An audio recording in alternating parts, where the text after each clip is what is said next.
हाँ जी सर, क्या हाल-चाल? सर, मैं आज आपके लिए एक ऐसा वीडियो लेके आया हूँ, जो आपको पेपर सॉल्विंग में सबसे ज़्यादा हेल्प करने वाला है, सबसे ज़्यादा यूज़फुल होने वाला है, कि जिससे आपका पेपर कितना अच्छा अटेंड होने वाला है और कितने ज़्यादा आप मार्क्स स्कोर करने वाले हो, ये इसी वीडियो में डिसाइड होगा और जो वीडियो का नाम है, वो है first 15 minutes. Yes, how to utilize the first 15 minutes reading time जो आपको मिलता है। अगर किसी को नहीं पता रहेगा, तो मैं आपको बता दूँ, आपको ना पहले 15 मिनट में पेपर रीडिंग के लिए टाइम मिलता है कि आपका पेपर जब चालू होने वाला रहेगा उसके 15 मिनट्स पहले ही आपको क्वेश्चन पेपर जो है वो दिया जाता है एंड उसमें से आपको क्वेश्चन पेपर पढ़ना रहता है एंड डिसाइड करना रहता है कि आपने कौन सा क्वेश्चन अटेंड करना है और कौन सा क्वेश्चन नहीं अटेंड करना है। ठीक है सर, ये इतनी सिंपल चीज होती है बट इसको लोग है ना बहुत गलत तरीके से यूज करते हैं या फिर इसको बहुत भी से 15 मिनट्स को इतना अच्छे से यूटिलाइज नहीं करते जिससे उनके फर्स्ट 30 मिनट से 3 आवर्स जो होते हैं पेपर के वो खराब हो जाते हैं। ठीक है, मैं अगर आपको एक बात बता दूं तो ये मैं आपको बात याद रखना कि ये आप इस पेपर में एग्जामेशन स्कोर करने वाले हो, आप इस पेपर में पास होने वाले हो या फिर ये पेपर में आप फेल होने वाले हो ना, ये फर्स्ट 15 मिनट्स ही जो है वो डिसाइड करता है। ठीक है, कैसे डिसाइड करता है आइए मैं आपको बता दूं। ठीक है, सबसे पहले आपने क्या करना है, जब आपको पेपर मिले उसी टाइम में ना आपने एक चीज का खास ध्यान रखना है कि आपको बिल्कुल नहीं करनी है, जो होता है एमसीक्यू रीडिंग। ठीक है, जो ये सेक्शन 1 आपको जो सेक्शन ए दिख रहा है, ठीक है, अगर आपको पता ना हो तो मैं भी वो भी आपको बता दूं कि आपका पेपर होता है दो पार्ट्स में, सेक्शन ए और सेक्शन बी। और सेक्शन ए होता है कंपलसरी, जिसमें आपको करने रहते हैं 15 एमसीक्यू, 5 मार्क के ईच। क्लियर है सर? सर मैं पहले ही बता दूं, ये है अपना सीए में फाइनल वालों के लिए। ठीक है, अगर सीए में इंटर वाला कोई पेपर दिए वीडियो देख रहा रहेगा तो उसके लिए मैं डेडिकेटेड अलग से वीडियो लेके आने वाला हूं। ठीक है, जैसे कि आपको पता है सीए में फाइनल में मैं एसएफएम पढ़ाता हूं, तो ये मैंने लास्ट अटेम्प्ट का ही एसएफएम का पेपर लिया है ताकि आपको एक क्विक आइडिया आ जाए, एक रियल में एग्जाम में कैसे पेपर आता है उसी अकॉर्डिंग मैंने ये सॉल्व किया है। ठीक है, सो प्लीज इस वीडियो को एंड तक देखना, आपको है ना बहुत ज्यादा इस वीडियो से हेल्प होने वाली है, मैं आपको बताता हूं। ठीक है, और ये वीडियो अभी नहीं, एक बार अभी भी देखना और पेपर में जाने के पहले भी देखना, जिससे क्या होगा ना, जिससे आपका माइंड जो है ना वो क्लियर रहेगा। क्लियर है सर? ठीक है, जैसे कि मैंने आपको बोला पेपर ए और पेपर बी दो सेक्शन में है। ठीक है, सो जो सेक्शन नंबर 1 है ये होता है कंपलसरी। ये कंपलसरी होता है इसलिए हमने ये फर्स्ट 15 मिनट्स में बिल्कुल नहीं देखना है। क्लियर है सर? सर आप बोलोगे सर कंपलसरी है ये तो उल्टा अच्छे से पढ़ लेते हैं। नहीं, जो चीजें कंपलसरी है वो हमें फर्स्ट 15 मिनट्स में देखनी ही नहीं है। क्यों? क्योंकि आप जब वापस से इसको सॉल्व करोगे तब आप पढ़ोगे ही, उस टाइम पे आप इसको डबल टाइम यूज नहीं करोगे किसी भी चीज के लिए। ठीक है, सो फर्स्ट रूल जो आपको याद रखना है कि आपने फर्स्ट 15 मिनट्स में एमसीक्यू को देखना भी नहीं है, टच भी नहीं करना है। ठीक है सर? सो फर्स्ट रूल हो गया अपना कि section number 1, section number A जो है 15 मार्क्स का, 15 मार्क्स के 15 MCQ of 2 marks each, 30 marks का पेपर हम फर्स्ट 15 मिनट्स में बिल्कुल भी नहीं देखेंगे। क्लियर है सर?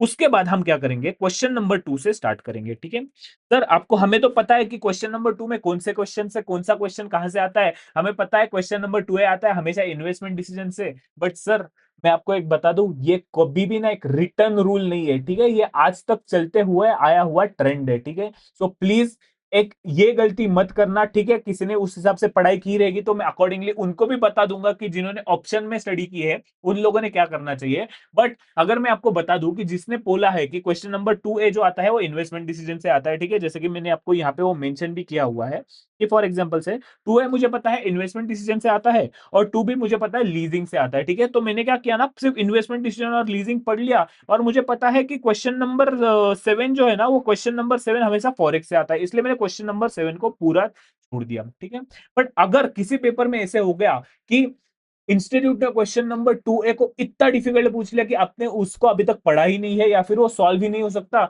या फिर ऐसा कर लिया कि कहीं और से out of the box syllabus ही पूछ लिया। जैसे कि अगर आपको पता रहेगा, अभी का जो मे अटेम्प्ट का सीए फाइनल का एएफएम का जो पेपर था ना, वो इतना ज्यादा डिफिकल्ट था जहां पे लोगों को लिटरली समझ रहा था कि ये तो क्या बोलते हैं ये टॉपिक, फॉर एग्जांपल से जैसे कि आपको म्यूचुअल फंड है, उनको भी म्यूचुअल फंड टॉपिक है, उनको दिख रहा था ये म्यूचुअल फंड का क्वेश्चन है, बट एडजस्टमेंट इतने डिफिकल्ट है कि किसी को सॉल्व ही नहीं करते आया। वो paper one of the history का सबसे टफ पेपर था। अगर झूठ लगता रहेगा ना, एक बार सिर्फ यूट्यूब पे सर्च कर लो, मे 26 एएफएम का एसएफएम का पेपर। ठीक है, एएफएम का पेपर। आपको समझ जाएगा। इसलिए ऑप्शनल स्टडी आपने करना नहीं है। फिर भी अगर आपने किया है, तो वो आप आपके रिस्क पे चल रहे हो, ठीक है? आपको वो टाइम पे भी कैसे टैकल करना है, वो मैं आपको बता देता हूँ, ठीक है? सो ये वीडियो जिन्होंने पूरा पढ़ा है, उनके लिए भी वैलिड है और जिन्होंने ऑप्शन स्टडी करके जाने वाले हैं, उनके लिए भी वैलिड है। तो सबसे पहले हमने क्या करना है, हमें सबसे पहले देखना है कि हमें पूछा क्या है? क्या पूछा है? जैसे कि फॉर एग्जाम्पल से क्वेश्चन नंबर 2A में मेरे को पूछा है कि मैंने यहाँ पे क्या पूछा है, मुझे निकालना है एनपीवी, प्रॉफिटेबिलिटी इंडेक्स एंड मुझे क्या करना है, एडवाइस करना है, ठीक है? बट किसके रिलेटेड? अच्छा, मुझे करना है रिप्लेसमेंट ऑफ मशीनरी के रिलेटेड क्वेश्चन है कि मुझे मशीनरी रिप्लेस करना है या नहीं करना है। तो मैंने रिप्लेसमेंट ऑफ मशीनरी का ये क्वेश्चन है, ठीक है? सो मुझे यहां से समझ आ गया कि ये अगर मुझे आता है तो मैंने ये सॉल्व करना है। एंड ठीक है, अगर ये टॉपिक मुझे आता है तो सॉल्व करना है, बट हमें इसको है ना बहुत एक स्मार्ट चार्ट से करना है। स्मार्ट चार्ट मतलब क्या? आप क्या करोगे, आप है ना आपके पेपर के एंड में आओगे, ठीक है? यहाँ पे आप हमेशा लिखोगे क्वेश्चन नंबर, जैसे कि यहाँ पे मैंने ऑलरेडी मेंशन किया था कि आप क्या करोगे, क्वेश्चन नंबर मेंशन करोगे, सेक्शन ए, सेक्शन बी, और लिखोगे 2, 3, 4, 5, 6, 7, 8। ऐसा क्यों करना है? ऐसा करने से आपको क्या हो जाएगा ना, आपको एक ब्रीफ समरी मिल जाएगी कि आपको कौन सा टॉपिक कितने अच्छे से आता है। जैसे कि फॉर एग्जाम्पल से क्वेश्चन नंबर 2A, ये अभी हमने पढ़ा कि एनपीवी के रिलेटेड क्वेश्चन था, ठीक है? आपने एडजस्टमेंट भी पढ़ने हैं। ऑब्वियसली यहाँ पे 15 मिनट्स का मैं पूरा 15 मिनट्स नहीं बता रहा हूँ। ऑब्वियसली ये वीडियो बहुत बड़ा हो जाएगा। मैं क्विकली आपको ये वीडियो 10 मिनट्स के अंदर मुझे खत्म करना है, ठीक है? सो आप वो सिर्फ नीचे के पहले पूछोगे कि आपको पूछा क्या है, उसके रिलेटेड आप पूरा क्वेश्चन पढ़ोगे कि आपको क्या होता है। फॉर एग्जाम्पल पूछा क्या है, आपको क्या पूछा था, एनपीवी। अगर आपने ये टॉपिक पढ़ा ही नहीं है तो इट्स कंप्लीटली इररिलेवेंट कि आप ऊपर का क्वेश्चन पढ़ो, ठीक है? एंड अगर आपने ये पढ़ा है तो क्विकली आपने क्या करना है, ऊपर का क्वेश्चन पढ़ना है। कैसे पढ़ना है वो मैं आपको बताता हूं, ठीक है?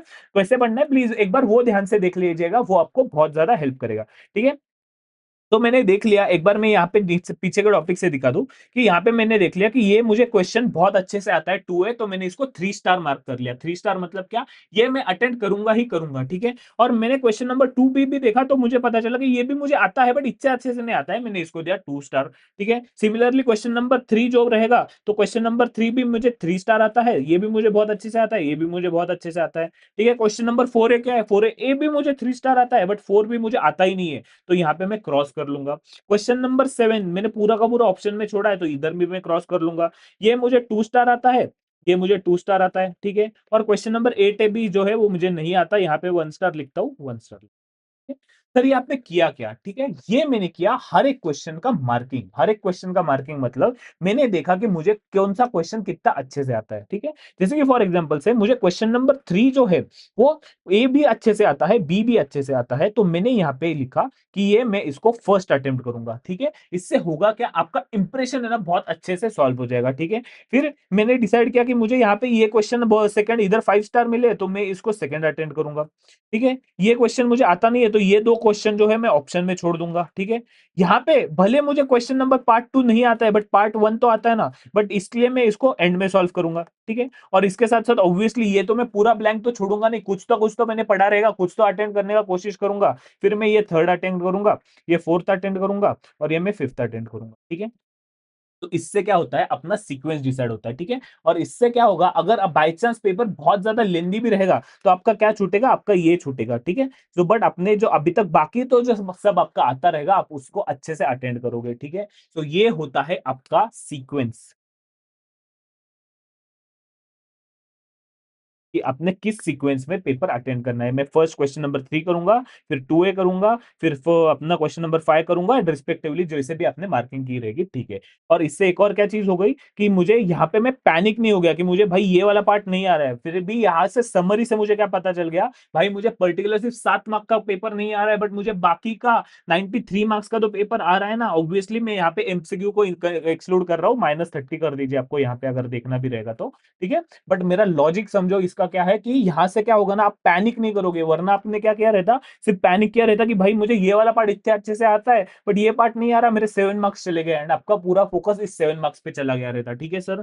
सो आपको ये चीज का गलती बिल्कुल नहीं करनी है, ठीक है? एंड आप क्वेश्चन पढ़ते टाइम भी कैसे क्वेश्चन पढ़ोगे, आपको ना वहां पे साइड में एक चिट कोड लिखने। चिट कोड मतलब क्या, जैसे कि फॉर एग्जाम्पल से ये क्वेश्चन नंबर 2A के बारे में हम लोग जो पढ़ रहे थे, एक बार मैंने आपको ये बता दिया एनपीवी के बारे में, एंड ये फिर आपको पता चल गया कि आपका एक वैसा क्वेश्चन है, तो आपको सिर्फ है ना रिलेवेंट इन्फॉर्मेशन यहाँ से छाँटनी है। जैसे कि क्या है कि यहाँ पे पूछा है कि ये लिमिटेड मुझे कुछ ज़रूरत नहीं, is a leading manufacturer of railway parts and coach, ये पूरा इर्रेलेवेंट थ्योरी है, मैं इधर कुछ नहीं पढ़ रहा हूँ, वगैरह। इन्होंने पूछा है कि considering the replacement of machine x, मतलब हमारे पास अभी एक एग्जिस्टिंग मशीन एक्स है, हमको वो रिप्लेस करनी है, तो ठीक है, उसके रिलेटेड ये क्वेश्चन है, ठीक है? ठीक है? फिर वहाँ पे क्या है, मशीनरी एक्स की बुक वैल्यू क्या है, 4,80,000, ठीक है? लाइफ इसकी बची है 6 इयर्स, ठीक है? And it could be sold at 1,80,000, मतलब इसकी करंट मार्केट प्राइस।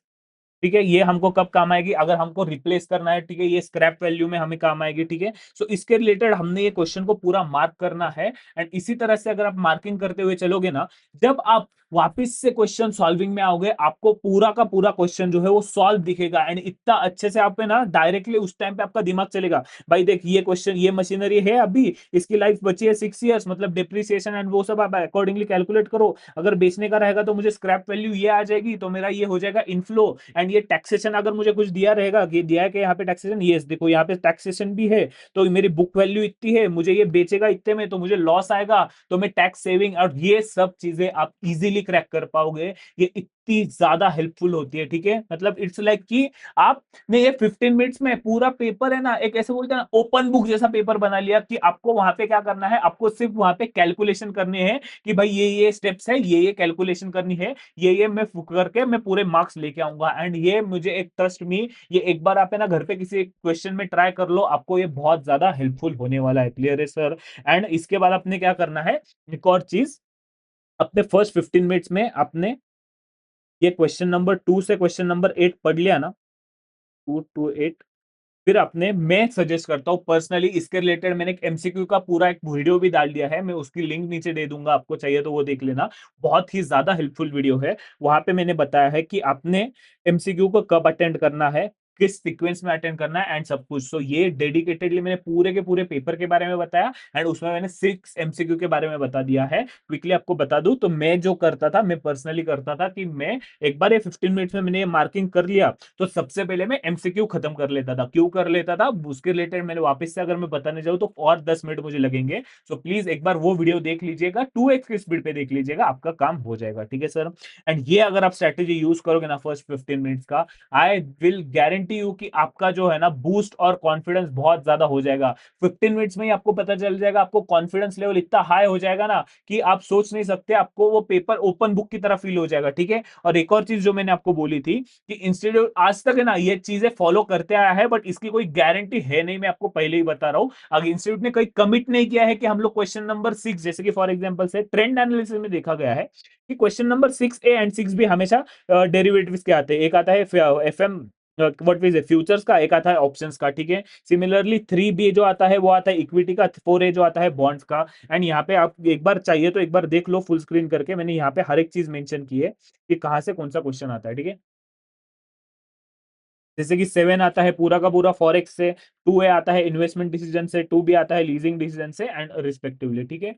बट इसकी कोई भी गारंटी है नहीं, ठीक है? आप ये ना बैक ऑफ द माइंड लेके चल सकते हो, बट मैं कभी भी बोलूंगा नहीं आपने इसके भरोसे जाना चाहिए, ठीक है? अगर ये सेम चीज आई तो अच्छा है, नहीं आई तो भी हमें पैनिक नहीं करना है। हमें ये पेपर में एग्जाम्शन के ऊपर लिटरली 80-90 प्लस टारगेट करना है। एंड अगर हमें 80-90 प्लस टारगेट करना है, तो हमको फर्क नहीं पड़ता कि क्वेश्चन कहाँ पूछा गया, कौन सा पूछा गया, ठीक है? सो एबीसी एनालिसिस के अकॉर्डिंग मैंने आपको बता दिया कि ये वेटेज रहते हैं, तो ये वेटेज हम फॉलो कर सकते हैं, बट सीक्वेंस कभी भी सेम होगा ही, इसका गारंटी कोई रहता नहीं है, ठीक है? यूजुअली ऐसे होता है। अगर कोई आपको बोलता रहेगा कि इससे ये फिक्स है, तो कभी भी इंस्टीट्यूट ऐसा कमिट नहीं करता है, बट यूजुअली ये ट्रेंड जो है वो देखा जाता है, ठीक है सर?